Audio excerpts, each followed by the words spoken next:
Bonus tip. The most common mistake Spanish students make with this topic is this.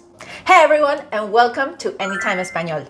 Today we're going to talk about indirect objects and their pronouns. That's right. We recently made a video about direct object pronouns, and you can check out that video here or in the description below.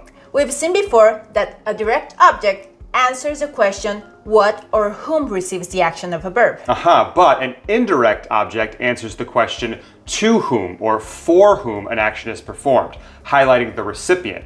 So if we have the sentence, mandé la carta a mi abuelo, we just have to ask the question to whom or for whom I sent the letter, a mi abuelo. So abuelo is the indirect object.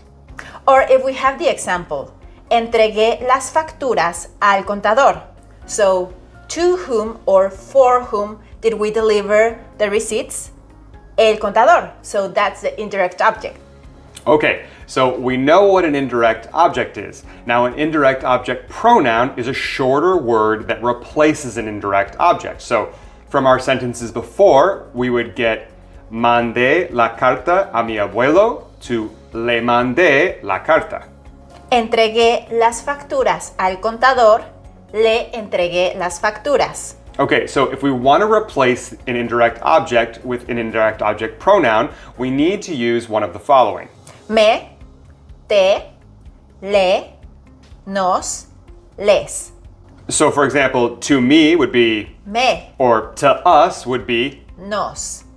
You'll notice that direct and indirect objects have no differences except in the third person form.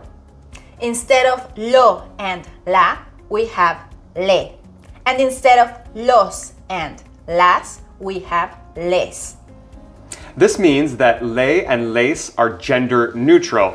Le could mean to him or for her. Les could be talking about a group of men or a group of women or a mixed group. And this is what confuses a lot of Spanish students. And we'll explain later in this video how this works with redundancy in Spanish.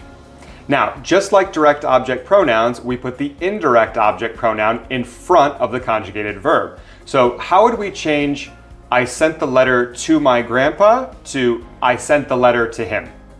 Mandé la carta a mi abuelo, le mandé la carta. So we replaced the indirect object abuelo with the indirect object pronoun le because it's third person singular, and then put the le in front of the conjugated verb. Let's see more examples. How would we change el jefe muestra los planos a los trabajadores? El jefe les muestra los planos. So we take the indirect object, trabajadores, and replace it with les because it's plural, third person, and then put the les in front of the conjugated verb. How about the sentence, the teachers explained fractions to us? Los maestros nos explicaron las fracciones. Cynthia offered me the job. Cynthia me ofreció el empleo. Can I tell you a secret? ¿Te digo un secreto? Now here's a list of verbs that obviously trigger the indirect object pronoun because these verbs are implying that you do something to or for someone, and you can pause the video if you want to write them down. Now, let's talk about what really trips up Spanish students here, and that is that le and les can be very ambiguous. And so we oftentimes need to include an indirect object in the form of a prepositional phrase in order to clarify the sentence and who we're talking about. This can also be done to add emphasis, but be careful, this is only done with indirect objects. This is never done with direct objects. So, for example, if Darcy and I have been talking about my brother, I can simply say, le presté $300. Because we know through context that we're talking about Jeff's brother. Right, but if this is new information, le could be anybody, to him, to her, to whom. So we would need to add, le presté $300 a mi hermano in order to clarify. So here we have more examples like this where we need to clarify to whom we're referring to. La psicóloga le dio consejos al nuevo estudiante. So here we're clarifying she gave advice to the new male student. Los clientes le piden más vino a la mesera. So here we're clarifying that they asked for wine from the female waitress. Oh, and if this video is improving your Spanish, please give us a like and subscribe. It helps us create more content like this. Okay, so we know we have to put the indirect object pronoun in front of the conjugated verb. However, in Spanish, there are always exceptions. When we have an infinitive, we can choose to put it at the end, but we don't have to. You'll hear it both ways. Te voy a decir un secreto. Voy a decirte un secreto. And after present participles. Now, when using present participles, we see the same thing, but in order to keep the original stress, we have to put an accent mark on the stressed vowel when we put the indirect object pronoun at the end. Te estoy diciendo un secreto. Estoy diciéndote un secreto.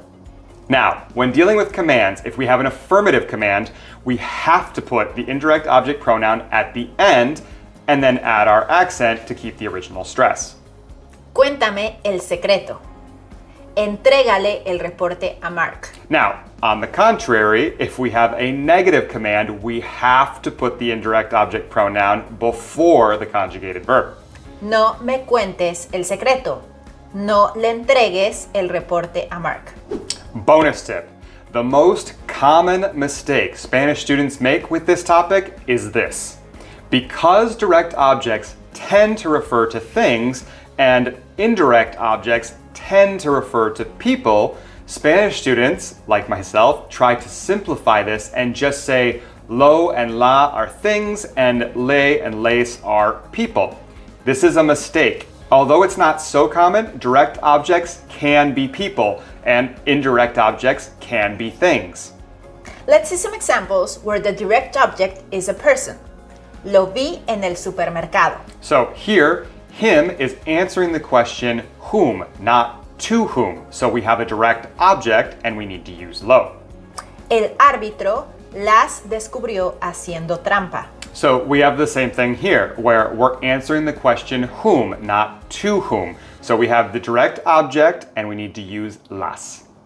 And here are two examples where the indirect object is a thing.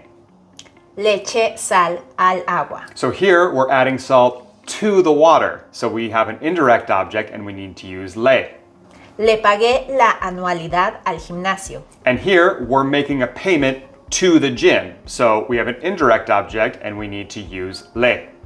Now, lastly, here's a list of verbs that always take an indirect object pronoun. And we're going to dedicate a separate video to these backwards verbs in the future, but for now you can just familiarize yourself with them.